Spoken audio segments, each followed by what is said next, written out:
संभल के अंदर बहुत सुकून के साथ माहौल चल रहा था।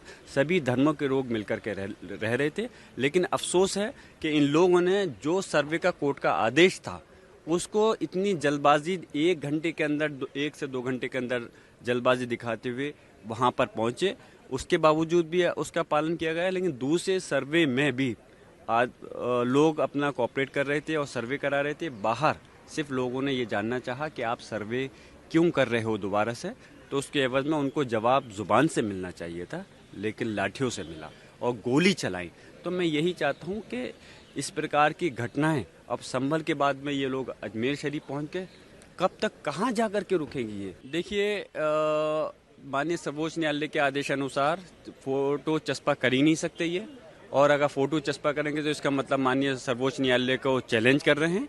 फिर ये मैं वहीं जा कर के इनकी रिट दायर करूंगा।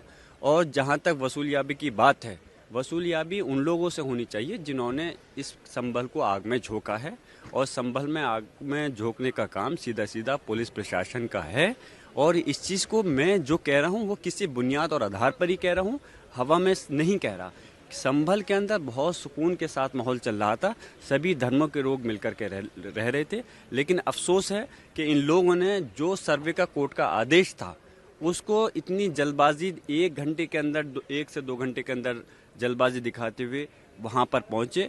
उसके बावजूद भी उसका पालन किया गया। लेकिन दूसरे सर्वे में भी आज लोग अपना कोऑपरेट कर रहे थे और सर्वे करा रहे थे। बाहर सिर्फ लोगों ने ये जानना चाहा कि आप सर्वे क्यों कर रहे हो दोबारा से, तो उसके एवज में उनको जवाब जुबान से मिलना चाहिए था, लेकिन लाठियों से मिला और गोली चलाई।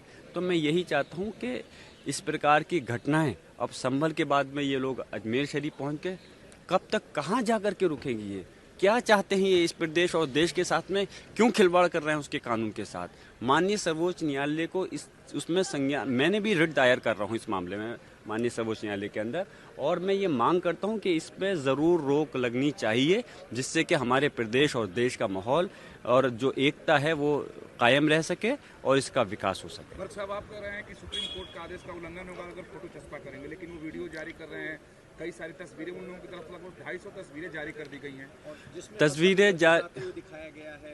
एक वीडियो ऐसा भी है जिसमें हथियार भी एक शख्स के हाथ। अच्छा, मैं आपसे ये जानना चाहता हूँ, जो ये पुलिस के अधिकारी और प्रशासनिक अधिकारी हैं, आपने ये देखा होगा, इन्होंने कहा था कि हमने गोली नहीं चलाई। उसके बाद में जब इनकी वीडियो वायरल हुई तो आपको ये भी दिखा कि किस प्रकार ये गोली चलाते हुए नज़र आ रहे हैं। उसके बाद में जब इनके अपने झूठे साबित हो गए तो इन्होंने इसको रुख को मोड़ना चाहा। इन्होंने कहा कि वो जो है आपस की लड़ाई है। फिर उसके बाद में आपस की लड़ाई के बाद में फिर वहाँ का अधिकारी कह रहा है कि हाँ, वहाँ के जाहिल हम पे गोली चलाएंगे तो हम क्या देखेंगे, मरेंगे मारेंगे। तो मैं ये चाहता हूँ कि कोई भी जनता का ऐसे वीडियो आपको नहीं मिलेगा जिसके पास में कोई हथियार हो, कोई गोली चला रहा हो।